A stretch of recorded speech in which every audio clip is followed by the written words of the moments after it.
Hello, everyone, and welcome back to another episode of Noxcast, the Equinox News Recap Podcast. I'm your host, Charlotte King. I'm the managing executive editor of the Equinox. And I'm Nathan Hope. I'm the administrative executive editor of the Equinox. And this week we're joined by our student life editor, Orion. Yeah, thanks for having me. Thanks for coming on. We're happy to have you. As far as just starting off, I'd love to have you talk a little bit about what you do as student life editor, and also maybe a little bit of like your kind of backstory, because I know that you were maybe a little bit of a later addition to the journalism program. So I'd be interested in letting people know a little more about that. Yeah, when I enrolled in Keene State, it was as a psychology major. I did that for up till my sophomore year, and then I kind of realized I don't actually want to do this like in the future, and that's kind of like a limited scope of things that you can do with a psych major. So over that summer, I kind of looked through the catalog of what we had here, and I saw journalism, and I thought, that sounds interesting. I think I would enjoy that, and I have enjoyed that so far. It's been a lot of like cramming those beginner courses in to get those journalism credits in, but I've been liking it. I've been with the Equinox from the end of my junior year doing that. I guess I do a student life editor. It's fairly similar to what other section editors will do. You kind of find the stories that you want to report on. For me, I look through all the events that are happening on campus, anything interesting I think is going on, anything I think students might want to know about or want reported on. If there's not much going on, I'll kind of have to come up with something off the top of my head, see what students might be interested in reading about, talking about, that sort of thing. Awesome. And what kind of, when you started out at the Equinox, what drew you to student life? Well, I started in Professor Roger Martin's media production class as just a staff writer. And to be completely honest, it was because I thought student life would be the easiest one to do. Because I didn't really want to do news, because I was like, well, that sounds too intense, and I have literally just started journalism. But I have learned to love student life. It's a lot of fun. So awesome. I think that's a pretty common experience, honestly. Yeah. Trying to pick something that you think is kind of a way in, a way to kind of get your foot in the door, and then for some people, they end up branching out, and maybe news or something like that ends up being kind of their thing. But in your case, sticking with student life was the right fit, and we were happy to have you come on the e-board. Yeah. With that note, I think we can go ahead and talk about this week's student life section. In terms of what you did for the section this week, you had a staff commentary, a little Valentine's piece, talking about kind of the opposition, I guess, to Valentine's Day that some people tend to kind of hold in their hearts, and why maybe it doesn't always have to be that way. So I'll turn that over to you. Anything you want to say about that? Yeah, when I came up with it, I thought it would just kind of be like a funny little staff commentary, because a lot of people think Valentine's Day today, for romance, you go out with your boyfriend or girlfriend or whatever, and you go on a date and all that stuff. But especially for me, I have not dated anyone in a while. I have had a lot of single Valentine's Days, and I have not been miserable on them. A lot of people seem to think it is, or they are miserable on Valentine's Day if they're single.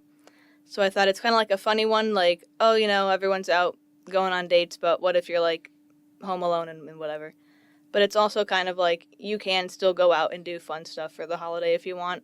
It doesn't have to be just going out with your boyfriend or girlfriend or whatever, Yeah, I definitely think it was really relevant and something that a lot of people think about. It's a very kind of divisive topic whenever, the holiday comes around. But, I agree with the viewpoint that you took in your commentary that, it doesn't have to be any certain way, and there's different ways to celebrate it. And even the backstory to the holiday is a little bit crazy, historically, and there's not really any right or wrong way to do it. And I think it's better to sort of make the best out of your situation, whatever that may be. And everybody has, some people in their lives that they love, even if that's not romantic love, just as valuable. So I definitely think it was a cool little commentary piece and sort of an example of some of those more offbeat ideas as opposed to just like general event coverage. Sometimes there's like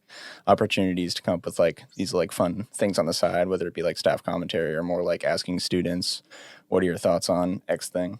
So yeah.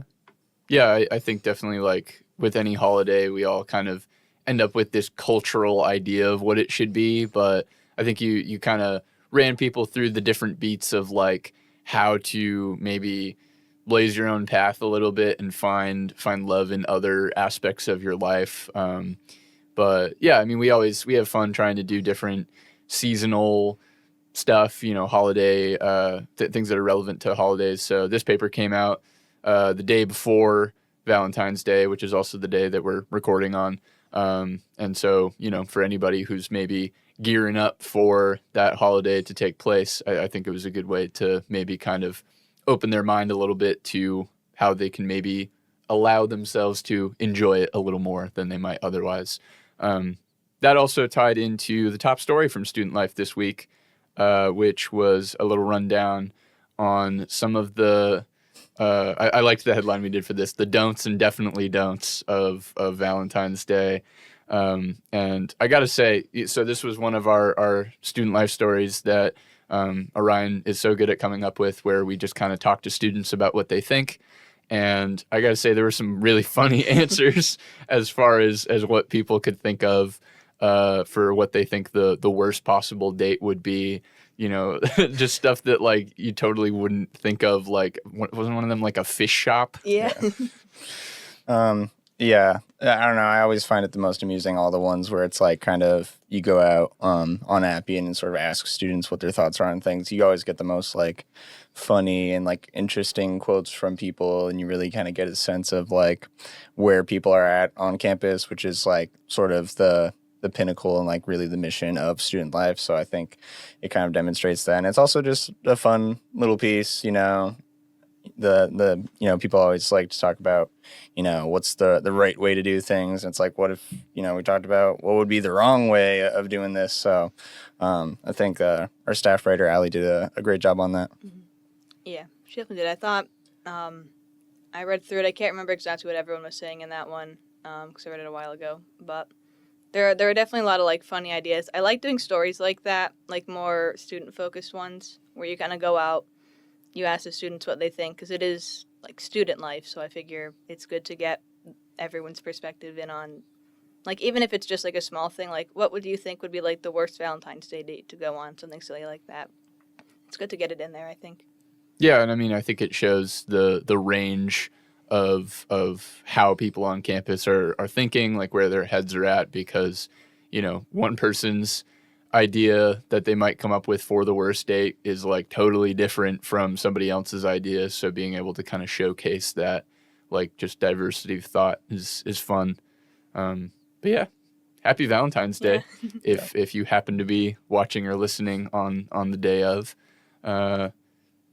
As far as getting into kind of the rest of our news recap this week, our top news story / editorial topic had to do with some kind of last minute course cancellations that we were informed some people had gone through at the start of this semester, the spring 2025 semester, and some of the troubles that can kind of arise from that, because people are kind of counting on these courses to be there when they get here, and for some folks, they might be looking at graduating imminently, and for a course that is a requirement for graduation, or major specific, or both, whatever it may be, it can definitely cause some distress. But so Nate, you worked on this one, so I'll turn it over to you to talk about kind of the process here.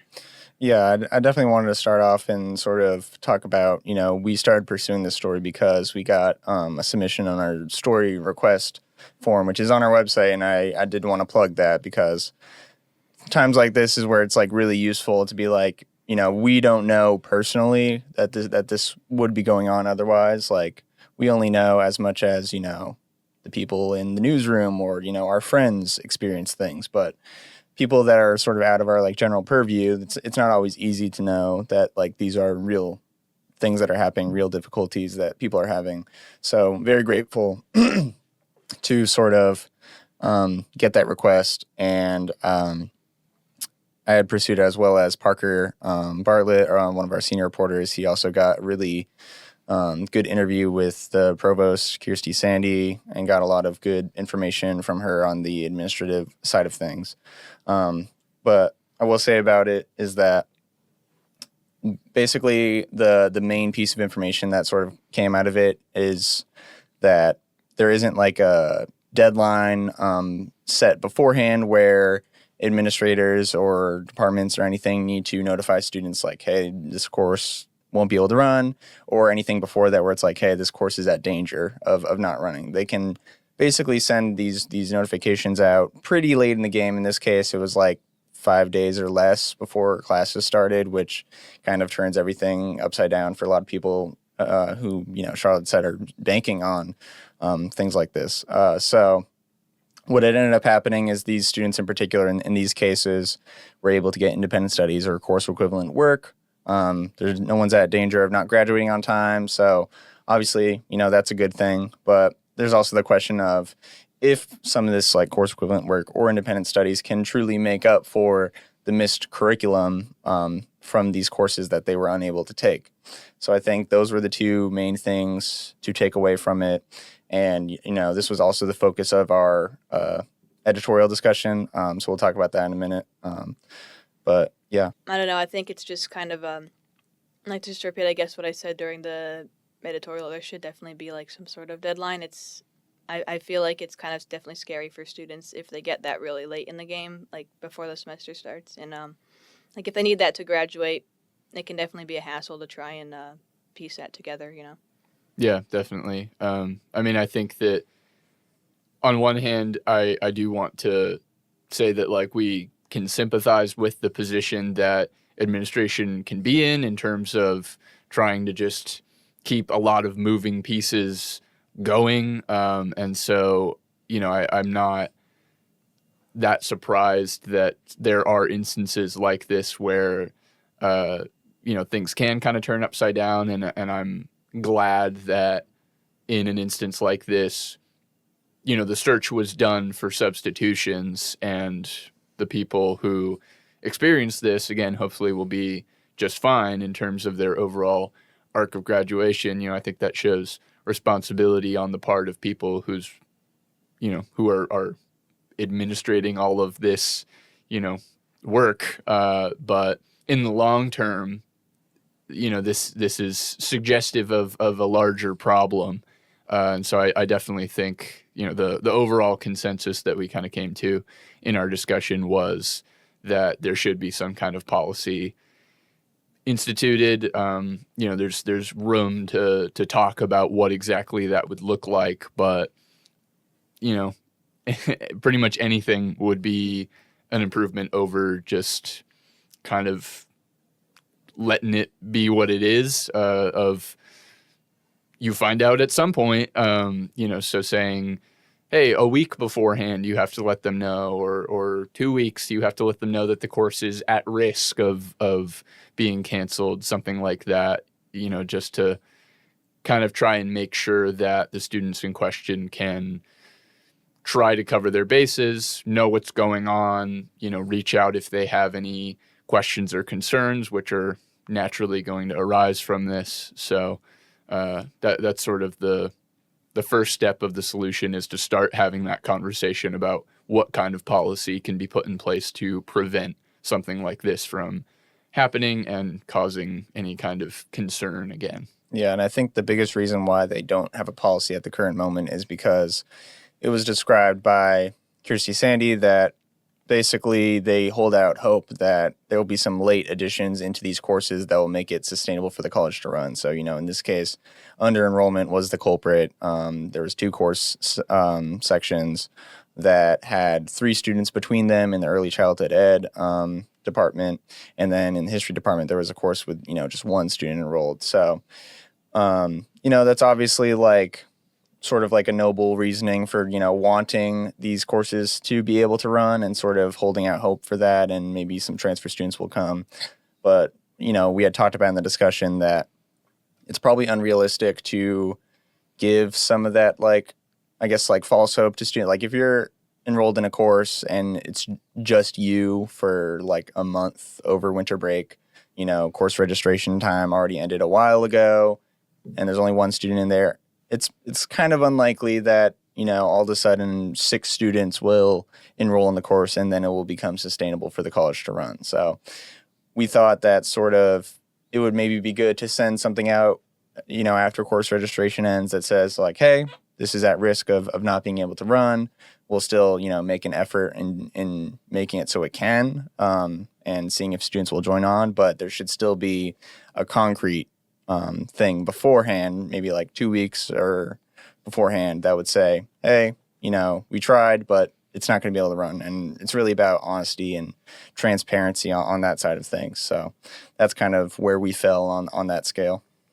Yeah, and I can only imagine, this is just like guesswork. I've never worked in like administration, but I imagine that having policies in place like that would make it easier on the admin side of things, because there's less last minute scrambling to like get those emails out to students, and then less scrambling to get them into like equivalent like IPs or courses. So I think on all ends of it, it might work out better, just because, especially for admin, there's less like running around like, let's try and like put these students into classes like a week before the semester starts, and more like we can be prepared for if this does happen. Yeah, just overall more clarity and sort of security in what is going on.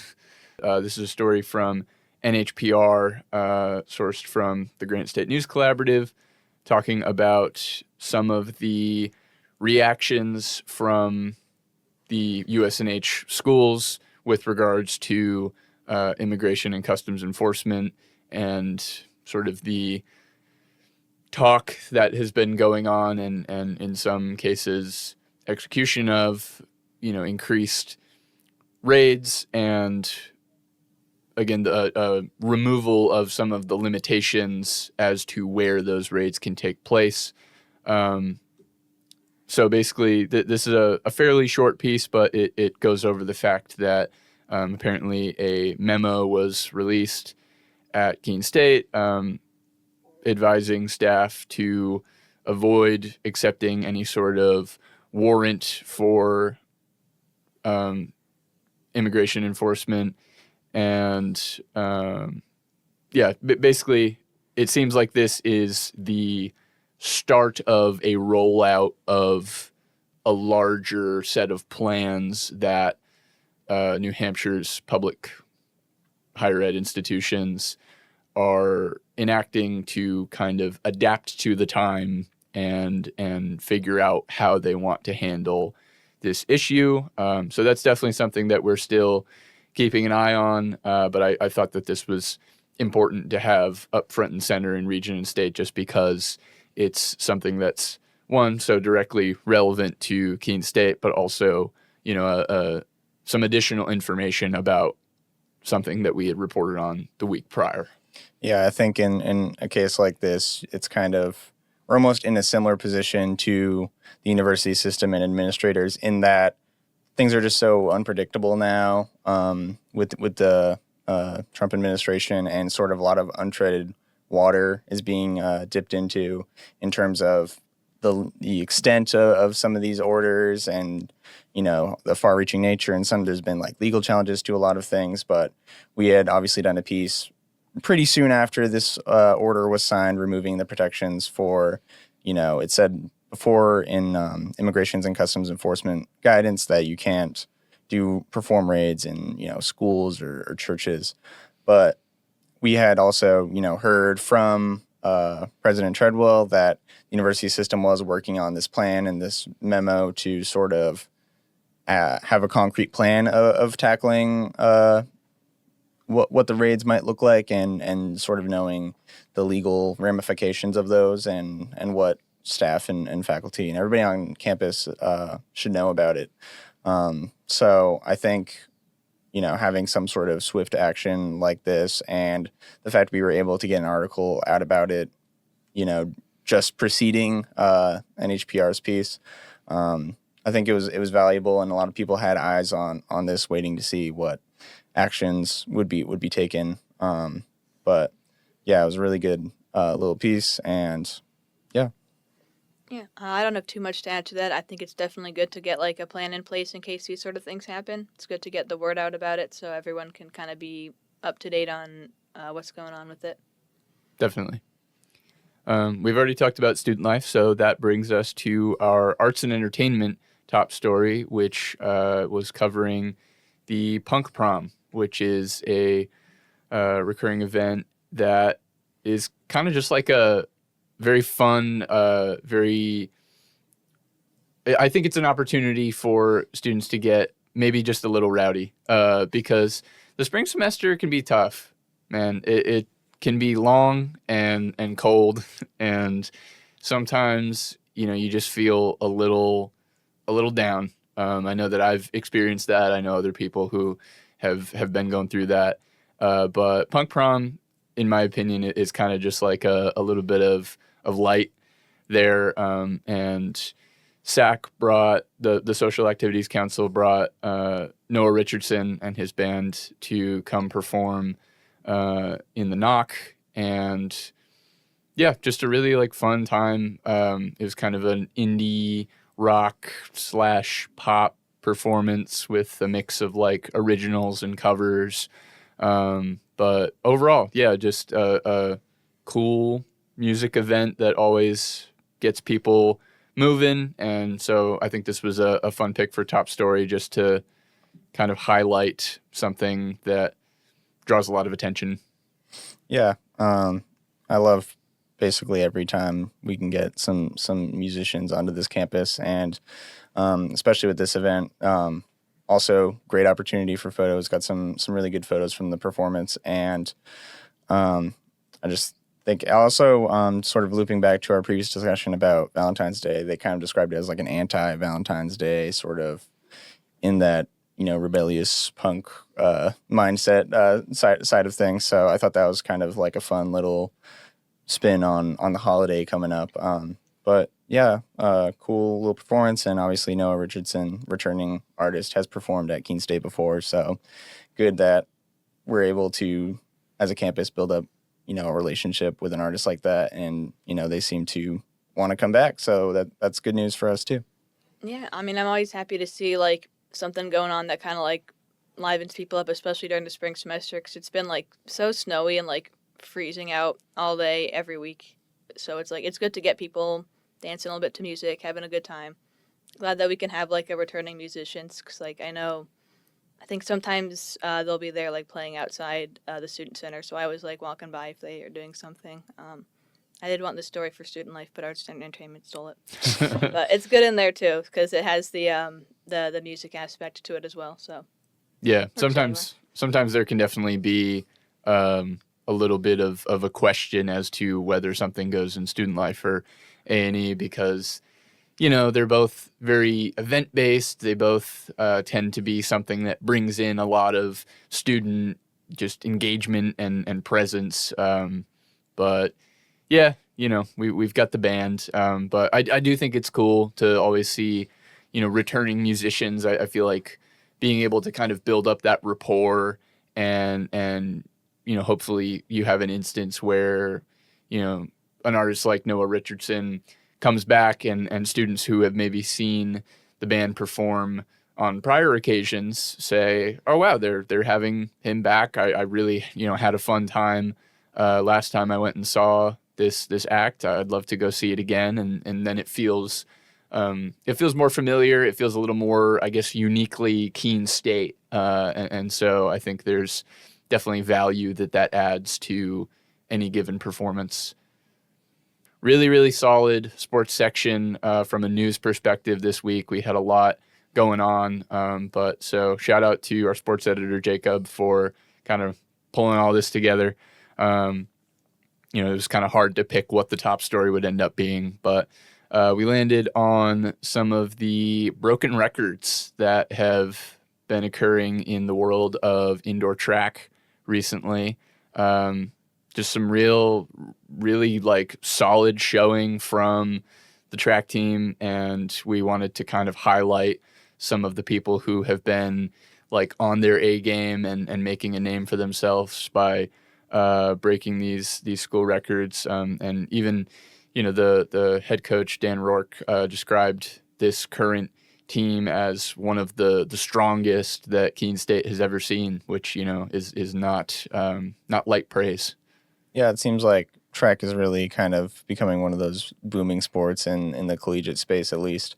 And I think it's just really impressive to see how strong the team is and how they can continuously best themselves and things. And there was one instance, I think, where one of the athletes broke their own record from before. So that's kind of like double awesome, in my opinion. And I think, with like indoor track in particular, obviously the school doesn't have a dedicated track facility, as I reported on previously with my former colleague Tim Bruns. But despite that, they can still perform extremely well and sort of demonstrate that, hey, we're here, we're a big part of campus, we're sort of elevating both athletics, the team in general, the college's sort of reputation on a national stage and regional stage and things like that. So I think, kudos to all the athletes who were able to break those records. And we really wanted to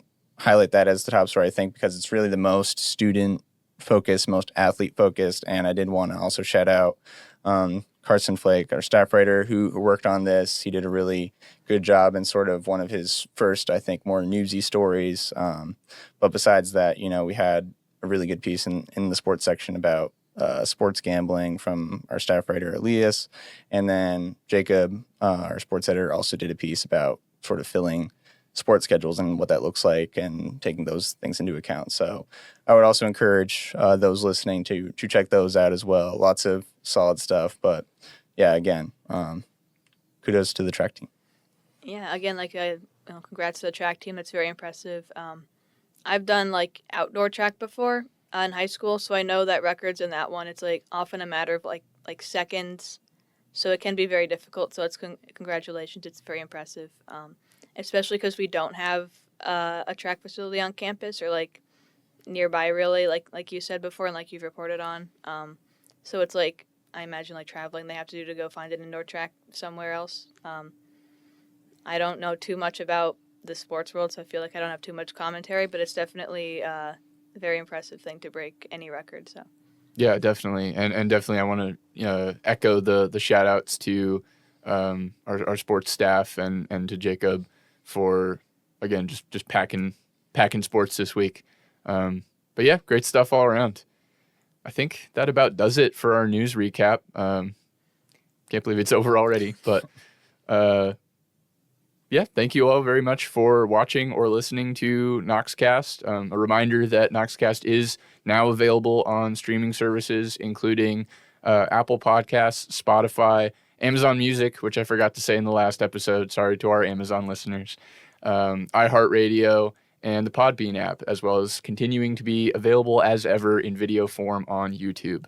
I also, as always, want to extend very special thanks to the composer of the music for Noxcast, our very own Equinox alum, Zach Keenan, the designer of the graphic for Noxcast, our very own art director, Elijah Fisher, as well as the editor of Noxcast, our very own multimedia director, Jakob Hall.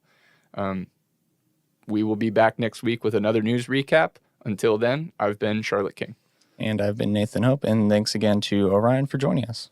yeah, thanks again for having me.